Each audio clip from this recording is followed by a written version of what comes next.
Evangelio de Marcos.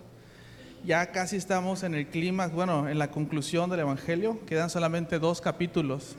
Y el título de la serie, por si no lo hemos aprendido hasta ahorita, es Jesús el Siervo.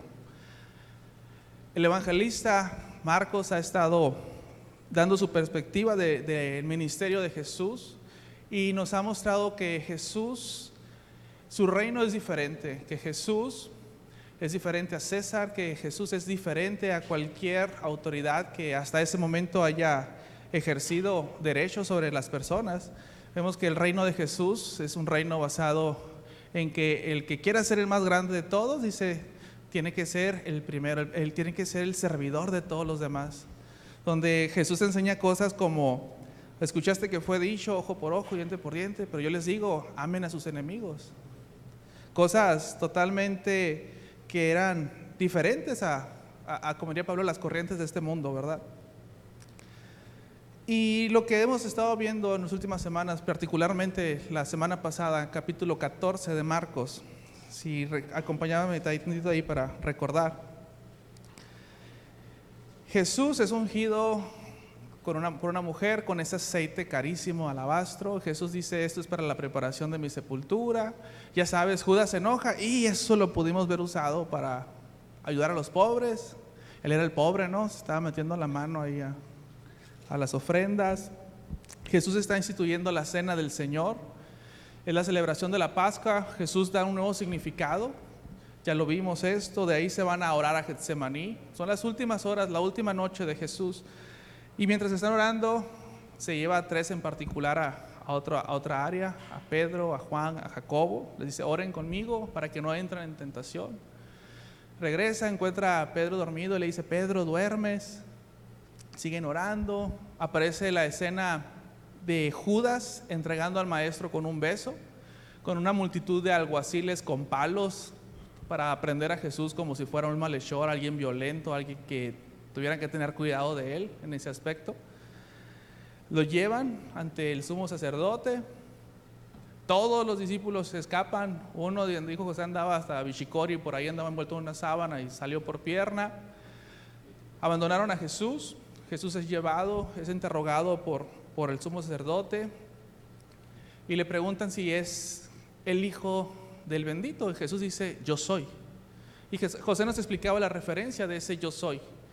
Y hay una escena alterna mientras Jesús está siendo interrogado por los sacerdotes. Pedro está en el patio y de acuerdo a lo que está haciendo,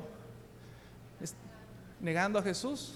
Dice que negó a Jesús 3 veces y cuando cantó el gallo la segunda ocasión, recordó las palabras de Jesús y se entristeció. Y es ahí donde llega el capítulo 15 del Evangelio de Marcos. Y antes de entrar en el tema, quisiera que eleváramos una oración.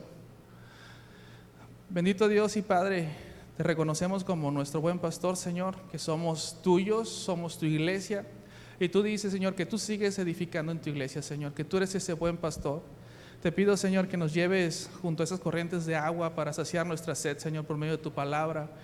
Que podamos descansar en esos pastos delicados, Señor, que podamos descansar en tu presencia, Señor. Guíanos, dirígenos, corrígenos. Si hay cosas de las cuales tenemos que arrepentirnos, Señor, cambiar esa dirección, trae esa convicción al corazón, Señor, y que podamos acudir a ti en oración ante tu trono de gracia, Padre, reconociendo nuestras faltas y nuestros pecados, sabiendo que tú pagaste el precio por nosotros, Señor, como lo cantábamos ahorita. Tú eres digno de toda la gloria, Señor. Tú te entregaste hasta lo sumo, te humillaste, Señor, por obediencia al Padre, en amor a nosotros. Que podamos ver eso en tu evangelio, Señor, y que eso traiga convicción a nuestra vida, que eso traiga fe a nuestro corazón, Señor, para rendirnos ante ti y reconocerte como este Rey de todo, como este Hijo de Dios que tú eres, Señor. Que tu Espíritu Santo nos dirija, nos hable a la mente, nos hable al corazón, Señor. Somos tu iglesia y somos totalmente dependientes de ti, Padre. En el nombre de Cristo Jesús. Amén. Voy a hacer una lectura del capítulo 15, del verso 1 al verso 20.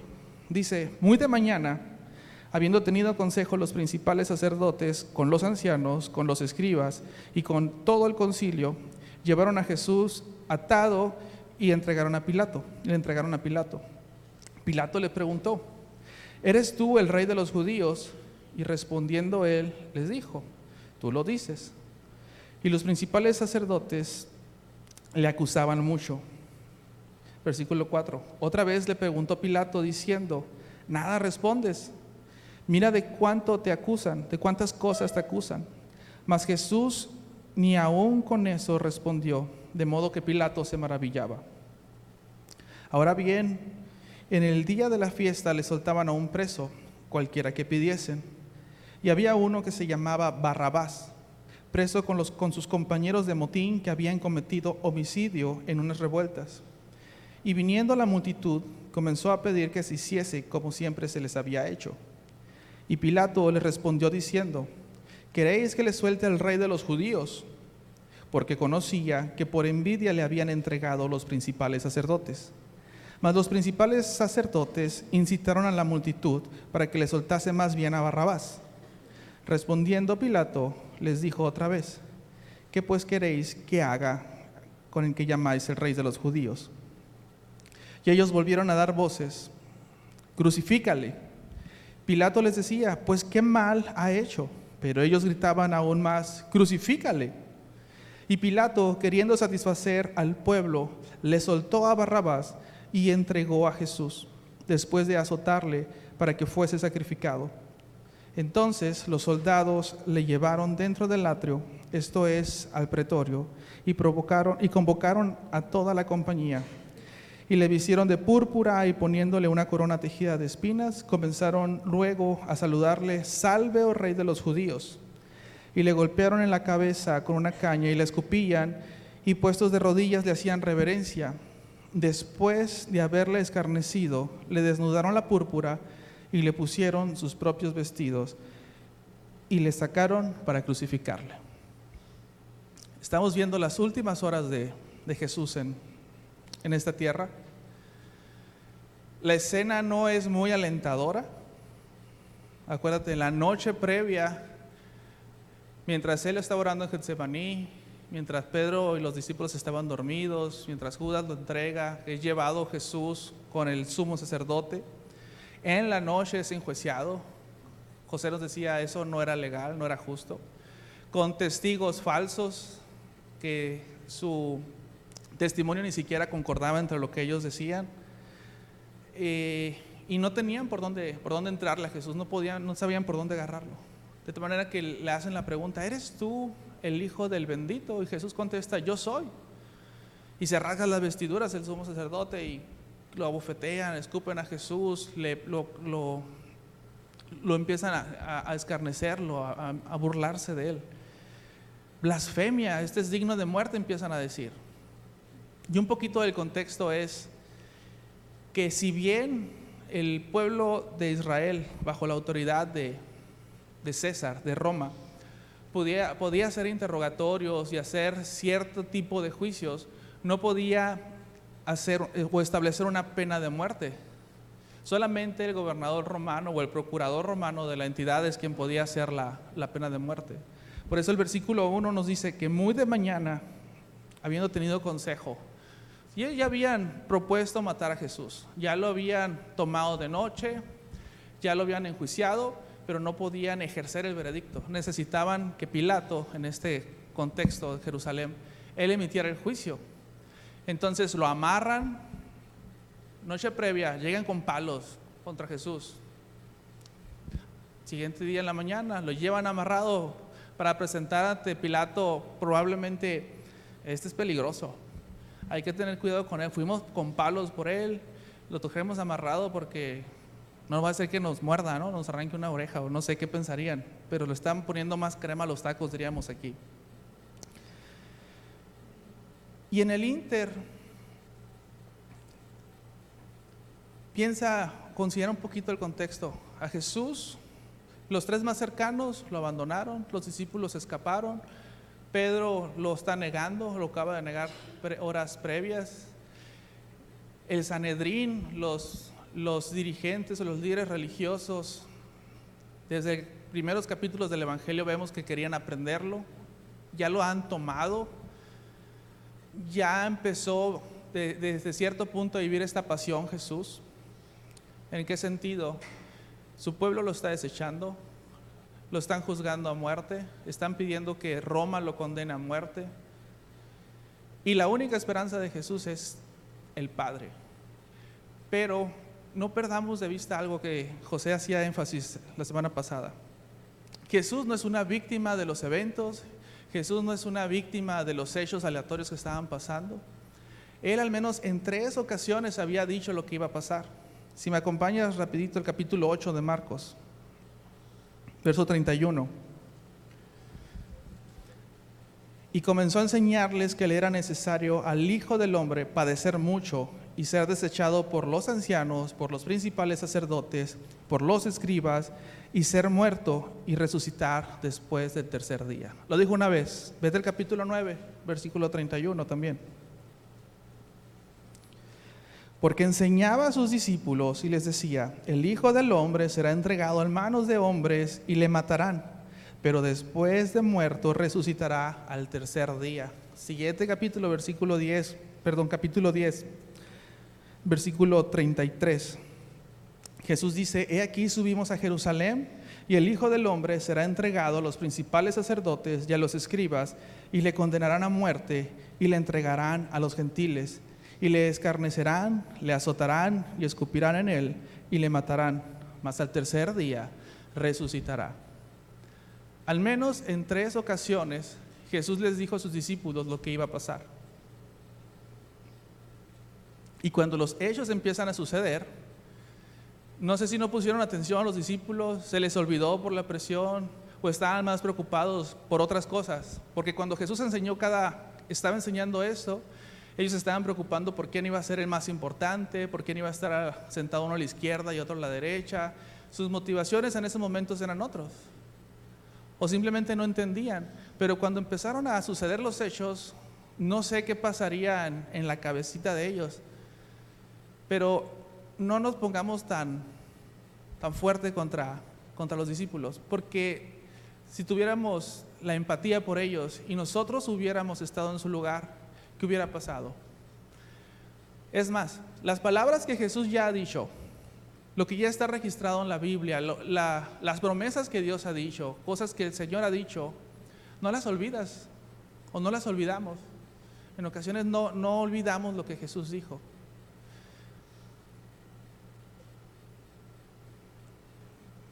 Jesús lo había dicho 3 ocasiones, y te estoy diciendo por esto porque Él no era una víctima. Él estaba en sometimiento a la voluntad del Padre. Más adelante lo vamos a ver. Pero lo que quisiera tomar para nosotros en este pedazo es aguas con olvidar las palabras de Jesús, porque eso nos puede ahorillar a separarnos de Él, nos puede ahorillar a perder esa comunión con Él, a tener esa cercanía con Él. ¿Cuántas promesas Jesús ha dicho o ha dado en su palabra y nosotros las olvidamos? Una de las promesas menos citadas en la Biblia, que José nos recuerda muchas veces, cuando Jesús dice: en el mundo van a tener aflicciones, pero recuerden, yo he vencido al mundo, dice Jesús. En Juan 17, cuando dice que Él intercede por sus discípulos, que ora por ti, por mí también. Cuando el Espíritu Santo dice que intercede por nosotros con gemidos indecibles. Cuando olvidamos y perdemos de vista esas cosas por la prueba del momento, y no tengo nada, estoy en el hoyo. Pero no recordamos y no volteamos a Jesús, porque a veces olvidamos las cosas. Cuidado con olvidar las cosas. Al pueblo de Israel le pasó muchas veces, fue muy repetitivo. Tenía la ley de Dios, tenía los profetas, y se olvidaban de la ley de Dios y no hacían caso a los profetas, perdían su comunión con Dios. Venía otro tiempo y era algo cíclico, y de cierta manera se ve reflejado en nuestra relación con Dios también. Cuidado con esto. Los discípulos no estaban escuchando o se habían olvidado. En los miércoles, cuando estamos estudiando Santiago nos insta y nos dice que no seamos solamente oidores de la palabra, sino que seamos hacedores de la palabra. Porque es muy fácil aquí para mí a lo mejor venir y darte un tema, o yo estar allá y escuchar el tema, pero lo importante es que esa semilla caiga en mi corazón y dé un fruto, y ese fruto de gloria a Dios, que se vea reflejado en cómo estás allá afuera, cómo estás en tu familia, en tu trabajo, en cada aspecto y en cada área de nuestras vidas. Y te decía, Jesús no es víctima. Jesús está ahí porque está haciendo la voluntad del Padre. Capítulo 14, versículo 36. Jesús está orando en Getsemaní y decía: Abba, papito, Padre, todas las cosas son posibles para ti. Aparta de mí esta copa, mas no lo que yo quiero, sino lo que tú. Él estaba haciendo la voluntad de Dios. El texto más famoso en los cristianos, yo creo, es Juan 3:16, porque de tal manera amó Dios al mundo que ¿qué? Dio a su Hijo. Desde esa primera Navidad y mientras estuvo siendo juzgado o interrogado por los sacerdotes, ahora que va a ser interrogado por Pilato, Dios lo dio, entregó a su Hijo para que todo aquel que en Él crea, que deposite su confianza en Él, que tenga fe en este Hijo de Dios, no se pierda, mas tenga la vida eterna. Ese es el Evangelio y es lo que nos está narrando Marcos. Y Jesús está en esa situación en obediencia al Padre. No pienses que Dios perdió el control, no pienses o no consideremos que las cosas se salieron de orden y se tuvo que implementar un plan B. No, esto estaba planeado desde antes de la fundación del mundo. Dios usando cada hecho en la historia para cumplir su propósito. En el versículo 2, si regresas al capítulo 15, Jesús ya lo llevaron ante Pilato, va atado y empieza el interrogatorio de parte de Pilato. Pilato era el gobernador, por decir una manera, de esta región, era quien procuraba la justicia. Y como les decía ahorita, los judíos o los principales de los israelitas podían tener la capacidad de hacer juicios, de hacer esos interrogatorios, y en cierta medida podían hacer o aplicar una sanción, pero para cuestiones de pena capital tenían que ir a Roma. Y es por esto que ellos lo llevan con el procurador Pilato, con el gobernador Pilato. Y Pilato le preguntó a Jesús: ¿eres tú el rey de los judíos? Y respondiendo él le dijo: tú lo dices, lo que tú digas, tú lo estás diciendo. Otras formas de parafrasearlo. La Nueva Traducción Viviente dice: Pilato le preguntó a Jesús: ¿eres tú el rey de los judíos? Tú lo has dicho, le contestó Jesús. Presumiblemente, esta es la acusación con la que llevan a Jesús ante Pilato. Roma no se iba a meter en asuntos religiosos. Si dice ser el Hijo de Dios, pues ¿a Roma qué? No es el Dios de Roma, ellos es el emperador. Pero si llegan ante Roma y le dicen: está diciendo que él es el rey de los judíos, que él es el bueno y que el César no tiene nada que ver, entonces están entrando el juicio por este lado, muy probablemente. Hay un ejemplo en Hechos capítulo 18 con Pablo, el apóstol Pablo. Si me acompañas a Hechos 18, creo que es el 14.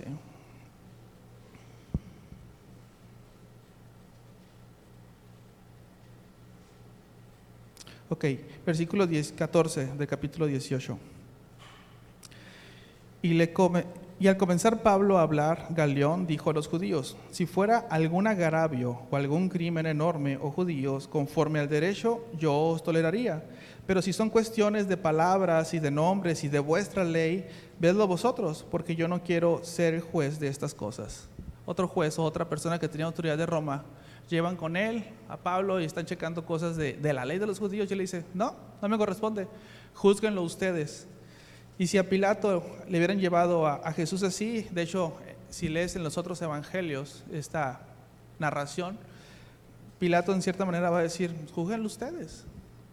Pero van a empezar a decir los principales sacerdotes: está diciendo que es el rey de los judíos, va a querer hacer una revuelta probablemente, va a agarrar a los revolucionarios, ya trae a 12 ahí, va a agarrar a más y va a querer luchar contra Roma, contra el César. No es cierto, pero son posibles acusaciones que se estaban haciendo contra Jesús. Chécate algo. Jesús no, no está tomando una postura de defensa. Él simplemente dijo, lo que tú digas, tú lo dices. La noche previa también fue juzgado o estuvo en este interrogatorio con el sumo sacerdote y él aceptó ser el Hijo de Dios. Él no estaba contraviniendo a los principales sacerdotes porque ellos estaban transgiversando lo que Jesús dijo. Entre los testigos que llevaban, unos decían, él dijo que va a tumbar el templo en 3 días y que luego haría uno de que él lo iba a hacer sin manos. Y transgiversaron lo que Jesús dijo. Él no dijo que él lo iba a destruir, que lo iba a tumbar. Dijo, si lo destruyen, y él hacía una referencia hacia su propio cuerpo y un juicio sobre todo el sacerdocio en sí. Quiero que consideremos algo también. Si me acompañas al capítulo 8 de Marcos, hay una escena entre Pedro y Jesús. En el versículo 29, cuando es la confesión de Pedro, Jesús está diciendo, ¿quién dice la gente que soy? Uno que eres un profeta, otro que eres Juan el Bautista, o que eres una buena persona. ¿Y ustedes quién dicen? Y entonces entra Pedro en el versículo 29. Entonces él les dijo, ¿y vosotros quién decís que yo soy? Respondiendo Pedro le dijo, tú eres el Cristo. Y fíjate el 30, pero él les mandó que no le dijesen esto a ninguno. No era el tiempo todavía de que lo supiera nadie más, o públicamente. Pero cuando fue el interrogatorio en el Sanedrín, Jesús dijo, yo soy el Hijo de Dios. Y ahora que Pilato lo está cuestionando, ¿eres tú el rey de los judíos? Tú lo dices. No está defendiéndose, está asumiendo la identidad que él tiene como el Hijo de Dios, como el rey de los judíos, y no nada más como rey de los judíos, sino como el rey de todos. Si contrastamos esto contra Pedro, versículos anteriores, tú andabas con Jesús. No, hombre, olvídate. Tú hablas igual que aquellos. No, claro que no. Y dice que empezó a blasfemar, probablemente a hablar en contra de Jesús. Y él se empezó a defender, él empezó a cuidar su status quo, por decirlo de una manera, su integridad, capaz si me agarran. Y Jesús no, Jesús está cumpliendo la voluntad del Padre. Él está viviendo estos juicios injustos, él está presentándose voluntariamente porque considera algo. Jesús tenía el poder y tiene el poder para haber acabado con todos ellos en un instante, o que hubiera bajado un ángel y hubiera acabado con ellos, pero él estaba sometiéndose a la voluntad del Padre y estaba llevando esos juicios por ti y por mí.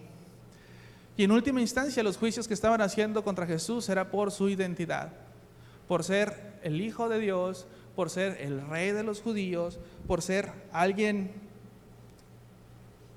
que ellos estaban esperando, los judíos, sí, pero no la forma en la que Jesús vino.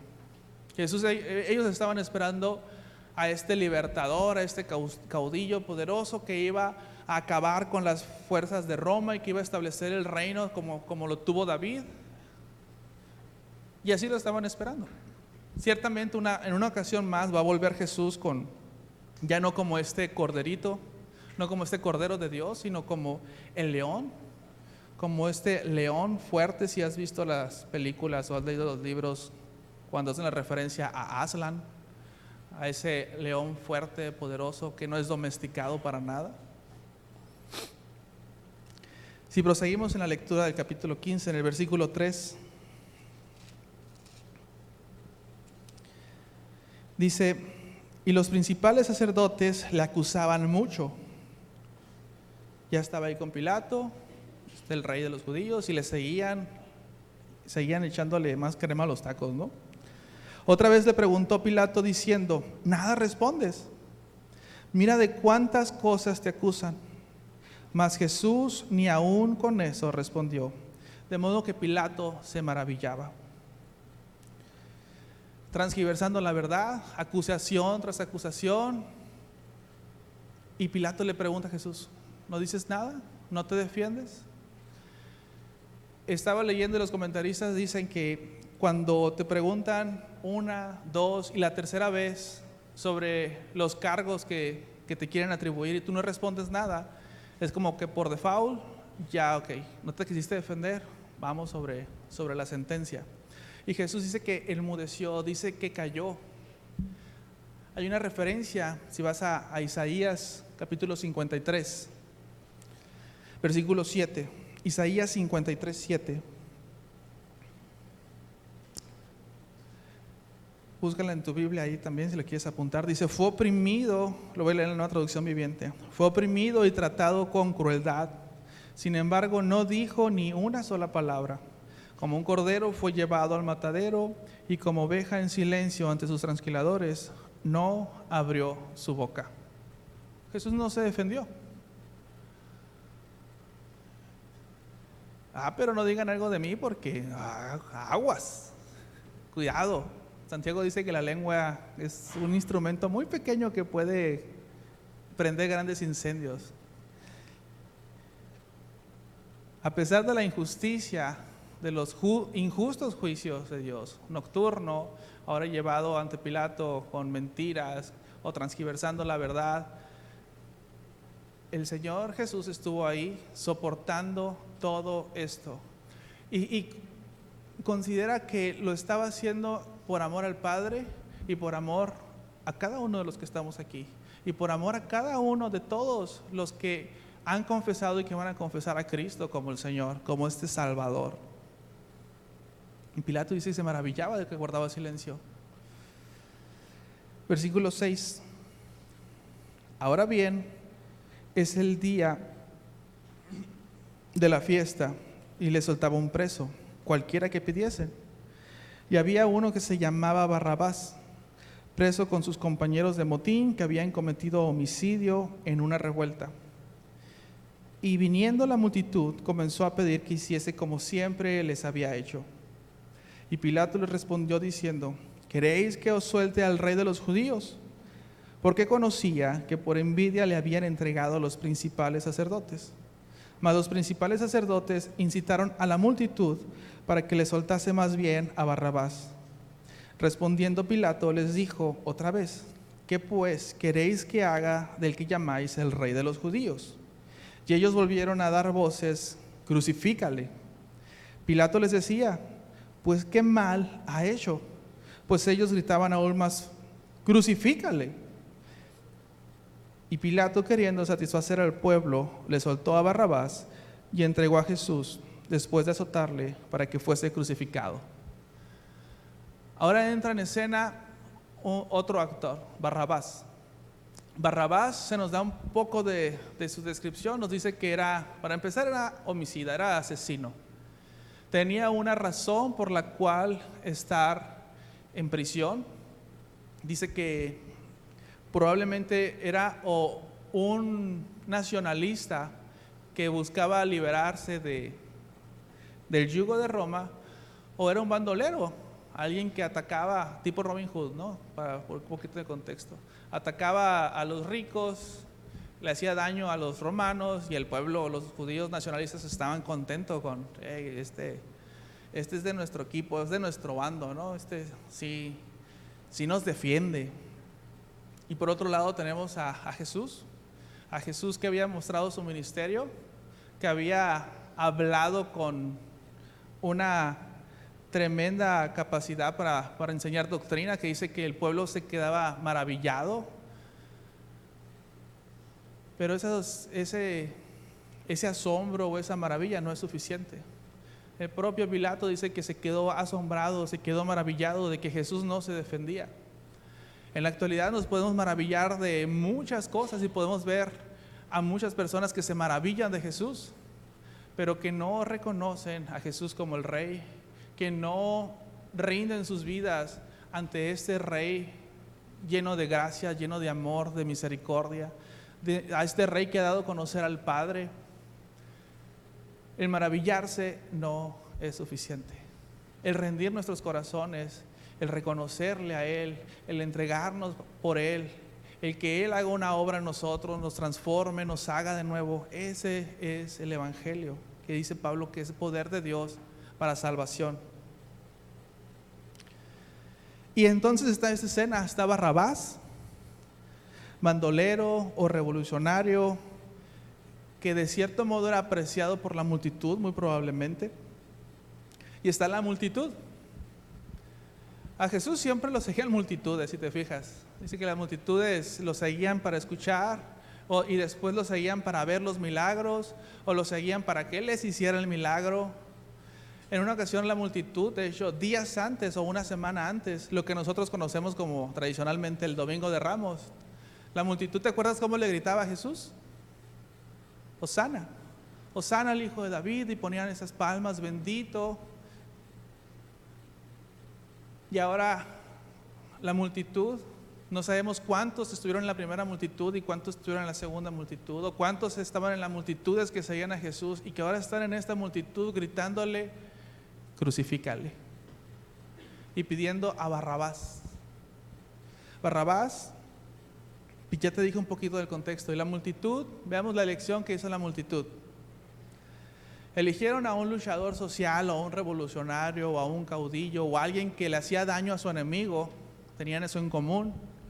Antes que al Hijo de Dios, antes que a un Salvador, antes que aquel que había mostrado la bondad, la misericordia, los milagros, los prodigios que había hecho. La multitud escogió a Barrabás.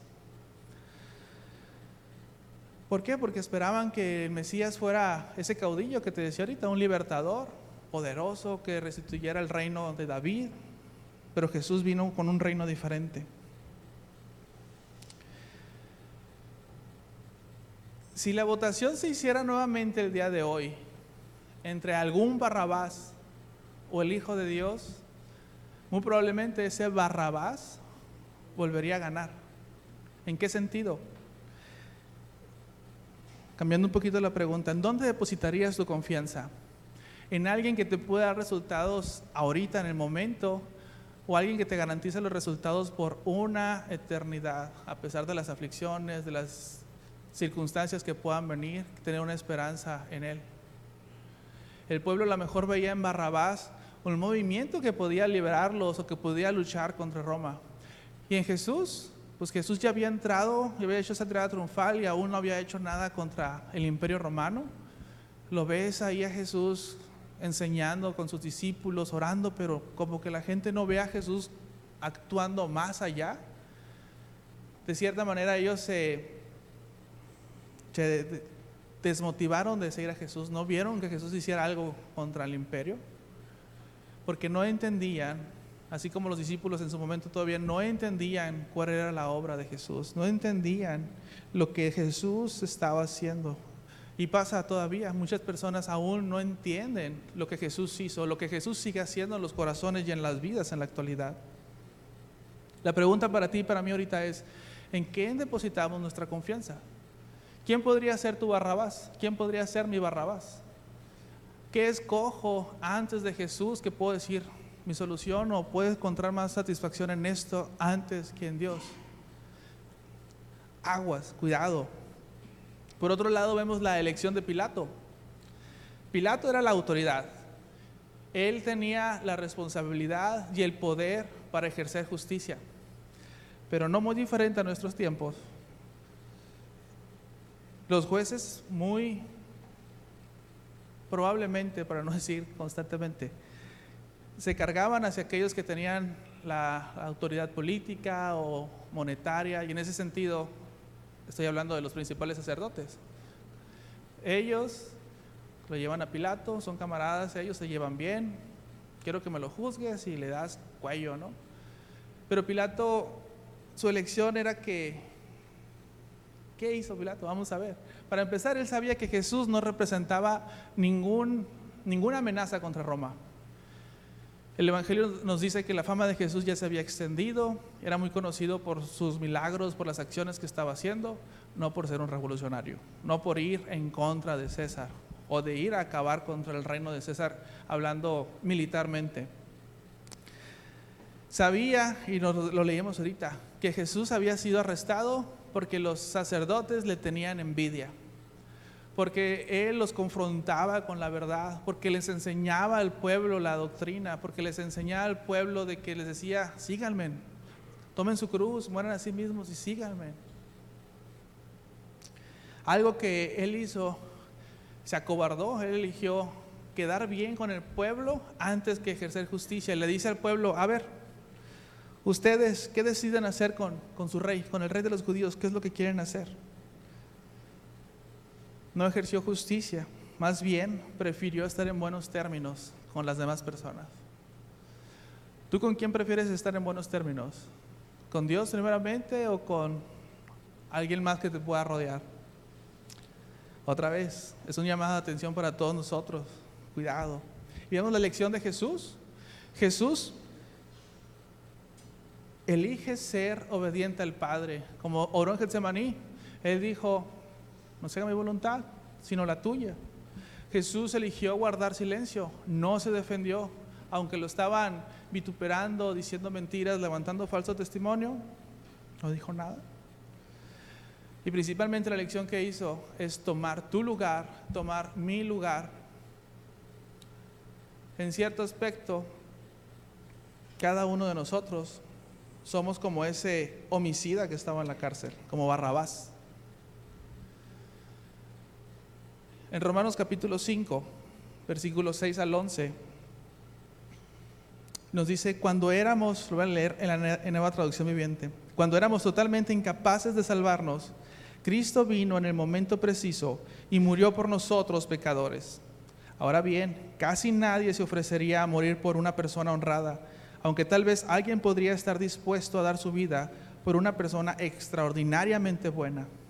Pero Dios mostró el gran amor que nos tiene a enviar a Cristo a morir por nosotros cuando todavía éramos pecadores. Vino a morir por nosotros. Él tomó tu lugar, Él tomó mi lugar, ese glorioso intercambio como lo cantamos aquí. Y a lo mejor no estamos bajo un juicio ante el sumo sacerdote o un juicio ante Pilato, pero sí dice que éramos enemigos de Dios y por ende estábamos bajo la ira de Dios, bajo un juicio futuro de Dios, por haber ido en contra de Él, por haber estado en enemistad con Él, por practicar lo que es el pecado, por errar al blanco. Pero Jesús entra en escena como ese Cordero de Dios, como decía Juan el Bautista: he allí el Cordero de Dios que quita el pecado del mundo. Y esa es la lección que Jesús hizo, donde el inocente paga por los culpables, donde el justo es llevado a juicio y deja en libertad a aquellos que teníamos la deuda. Pero Él salda tu deuda, salda mi deuda con su vida, con su sangre.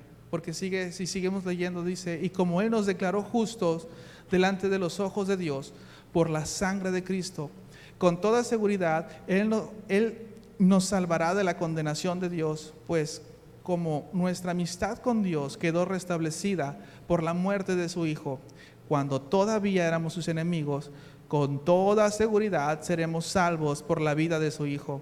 Así que ahora podemos alegrarnos por nuestra nueva y maravillosa relación con Dios, gracias a que nuestro Señor Jesucristo nos hizo amigos con Dios, nos reconcilia con Dios. Si bien no sabemos qué pasó después con Barrabás, si siguió siendo ese, no mercenario, ese revolucionario, caudillo, bandolero, lo que sea, no sabemos. Pero nosotros, en nuestras circunstancias, Jesús tomó tu lugar, tomó mi lugar, para hacernos parte de su familia, para reconciliarnos con el Padre. Y a continuación entra otra escena. Pasamos del templo, con los principales sacerdotes, con Pilato, entra Barrabás, y el versículo 15 dice: y Pilato, queriendo satisfacer al pueblo, soltó a Barrabás y entregó a Jesús después de azotarle para que fuese crucificado. Los azotes eran, si has visto un poquito pues, la película o cualquier referencia, eran de cuero. Dice que tenían pedazos de huesos o de metal, específicamente de plomo. También cuando era el golpe y lo regresaban, pues estaba desprendiendo la carne de la espalda, de la cara, donde quiera que llegaran esos ganchos o esas púas. Entonces Jesús dice que fue azotado y iba a ser crucificado. Versículo 16 dice: entonces los soldados le llevaron dentro del atrio esto es, al pretorio, y convocaron a toda la compañía, una compañía alrededor de 600 soldados romanos, y le vistieron de púrpura y poniéndole una corona tejida de espinas, comenzaron luego a saludarle: salve, oh rey de los judíos, y le golpeaban la cabeza con una caña y le escupían, y puestos de rodillas le hacían reverencias. Después de haberle escarnecido, le desnudaron la púrpura y le pusieron sus propios vestidos y le sacaron para crucificarle. Es una escena muy parecida a como terminaba el capítulo 14. En el versículo 65 dice: y entonces algunos comenzaron a escupirle y le vendaron los ojos y daban puñetazos y decían: profetízanos, a ver quién te pegó.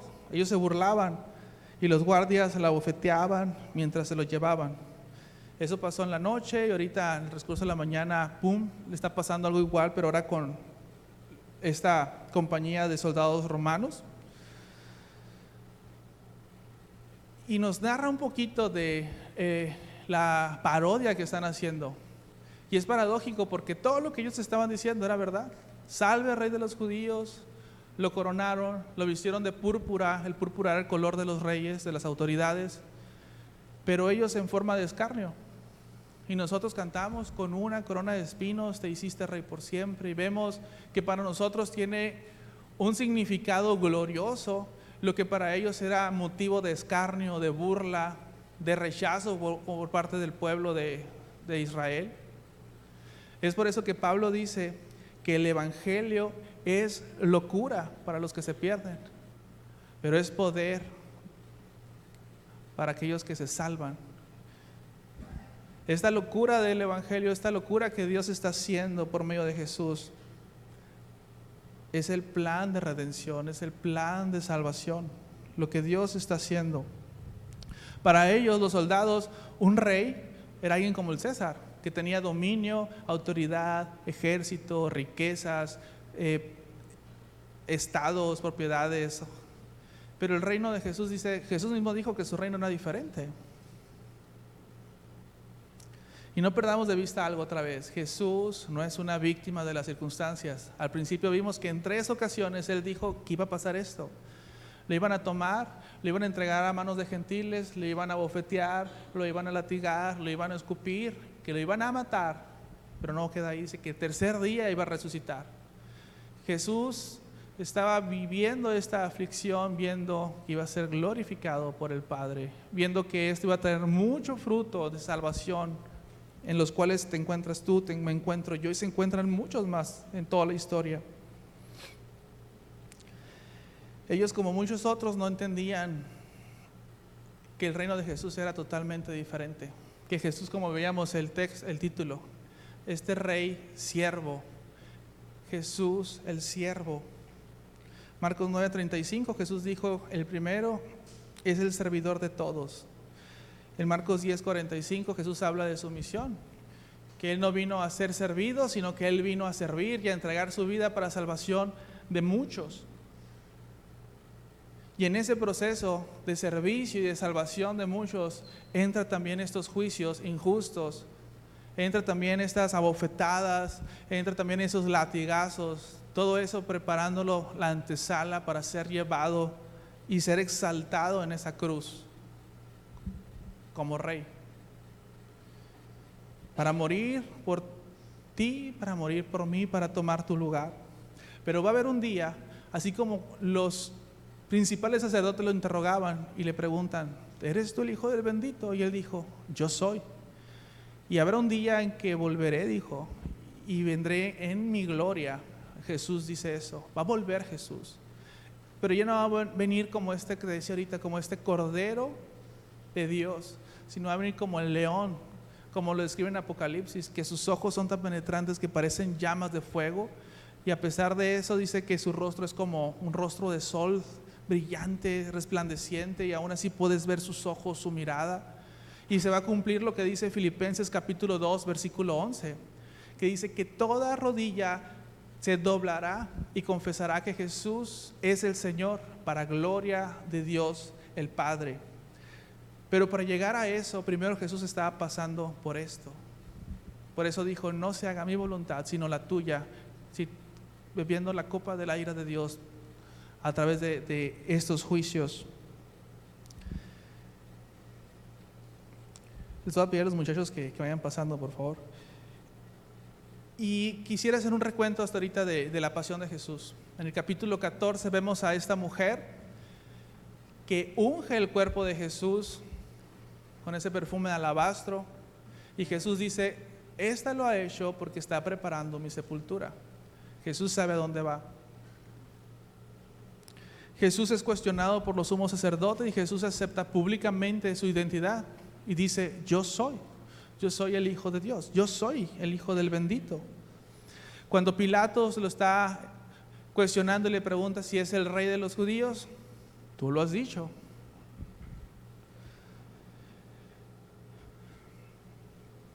Mientras él está siendo bofeteado o escupido, tanto por su pueblo como los gentiles, él se está sometiendo a la voluntad de Dios. Me encontré una nota que dice, mientras Jesús estuvo en esta tierra, fue un rey muy diferente.